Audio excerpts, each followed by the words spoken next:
जब उत्तर प्रदेश विधानसभा में अभी बहुत दिन नहीं हुए हैं, मार्च प्रथम सप्ताह में दोनों ओर से मिसाइलें चल रही थी और उस समय हर व्यक्ति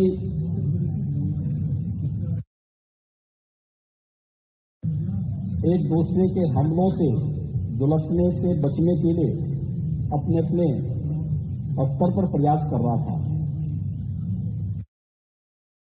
लेकिन ये भारत में ही संभव हो सकता है और भारत में भी, उत्तर प्रदेश में ही, कि राजनीतिक मतभेद भले ही कितने क्यों न हो, लेकिन लोकतंत्र को पुष्ट करने के लिए सर्वानुमति का रास्ता अपनाने और लोकतंत्र की गरिमा को और इसकी मर्यादा को बनाए रखने के लिए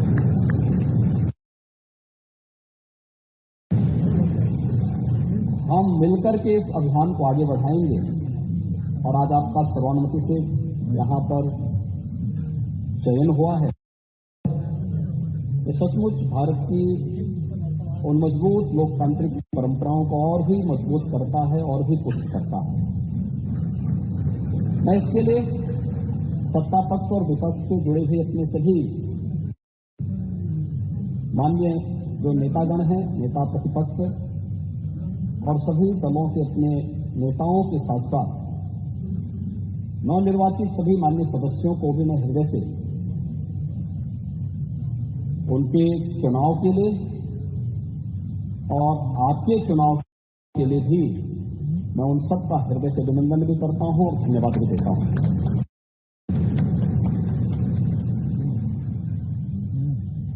अध्यक्ष जी, जब हम लोग उत्तर प्रदेश विधानसभा की बात करते हैं तो इस विधानसभा के पहले अध्यक्ष के रूप में राजर्षि श्री पुरुषोत्तम दास टंडन जी का नाम आता है।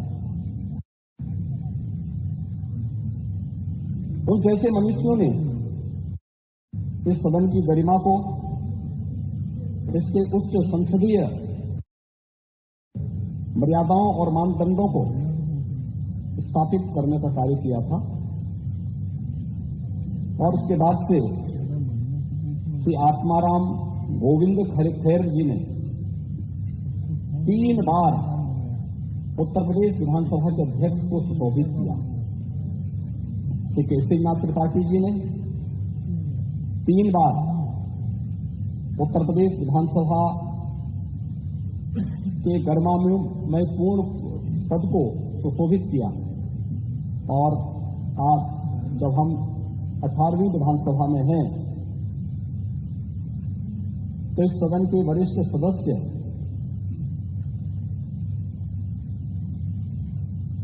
श्री माता प्रसाद पांडे जी ने भी 2 बार विधानसभा अध्यक्ष के पद को सुशोभित किया है।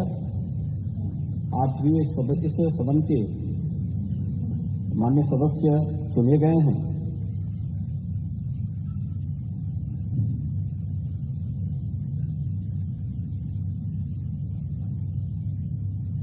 आपका चयन बहुत सारा संदेश दे देता है।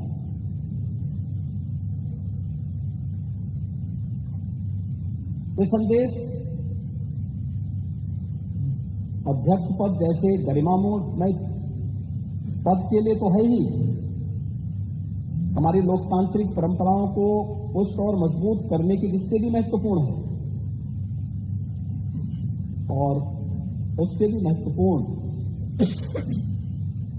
कि लोकतंत्र के जो 2 पहिए हैं, एक सत्ता पक्ष है, एक विपक्ष है, दोनों मिलकर के उत्तर प्रदेश की 25 करोड़ जनता के सर्वांगीण विकास के कार्यों को भी एक नई ऊंचाई तक पहुंचा करके नए भारत का नया उत्तर प्रदेश बनाने में अपना योगदान दे सकते हैं। और यह संदेश उत्तर प्रदेश की कोटि कोटि जनमानस के बीच में एक बहुत सकारात्मक संदेश देता है। हमने अभी मार्च प्रथम सप्ताह तक चुनाव के दौरान देखा, एक दूसरे पर आरोप प्रत्यारोप, आक्षेप और बयानबाजियों का जो दौर चलता रहा, हर दल अपने अनुसार करता था। लेकिन एक चीज है जो हम देश के अंदर भी देखते हैं, उत्तर प्रदेश के अंदर भी देखते हैं, जनता कभी नकारात्मकता को स्वीकार नहीं करती, कभी नहीं। नकारात्मकता के लिए उसके हृदय में कोई स्थान है ही नहीं। जो सकारात्मक होगा, जो प्रगतिशील होगा, जो लोक कल्याण का कारक होगा, जनता उसी को अंगीकार करती है। जो नकारात्मक होगा, हमारे समाज ने, हमारे देश ने कभी भी नकारात्मकता को कभी भी कोई महत्व नहीं दिया। नकारात्मकता जीवन में कभी प्रगति नहीं कर सकती है। सकारात्मकता से ही हम न केवल प्रगति के मार्ग को आगे बढ़ा सकते हैं, बल्कि सकारात्मकता के भाव से ही लोक कल्याण का मार्ग भी प्रशस्त कर सकते हैं। और आज जब देश की अपेक्षाएं उत्तर प्रदेश जैसे राज्य से हो, हर एक क्षेत्र में हो, दुनिया जब अपने द्वंद्व में उलझी हुई हो, उन स्थितियों में भारत से जो अपेक्षाएं हैं, भारत उस प्रकार की अपेक्षाएं उत्तर प्रदेश से रखता है और उत्तर प्रदेश को उन अपेक्षाओं पर खरा उतरने के लिए अपने आप को तैयार करना है।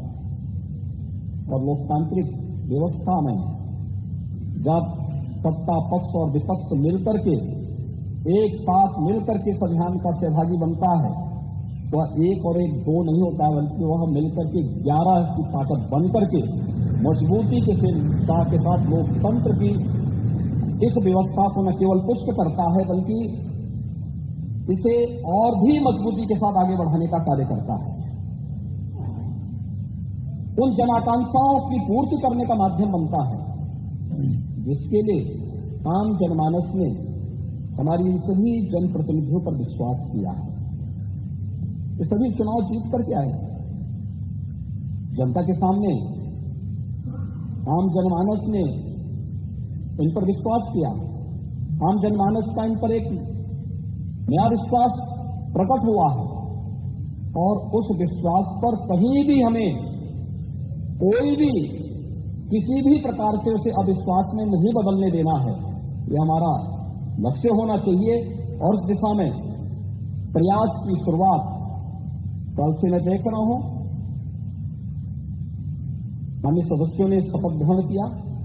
शपथ ग्रहण करने के बाद जिस सकारात्मक भाव के साथ शपथ ग्रहण का कार्यक्रम प्रारंभ हुआ, मैंने देखा है कि कल तक यहां पर 345 माननीय सदस्यों ने एक दिन में ही शपथ ग्रहण कर लिया था।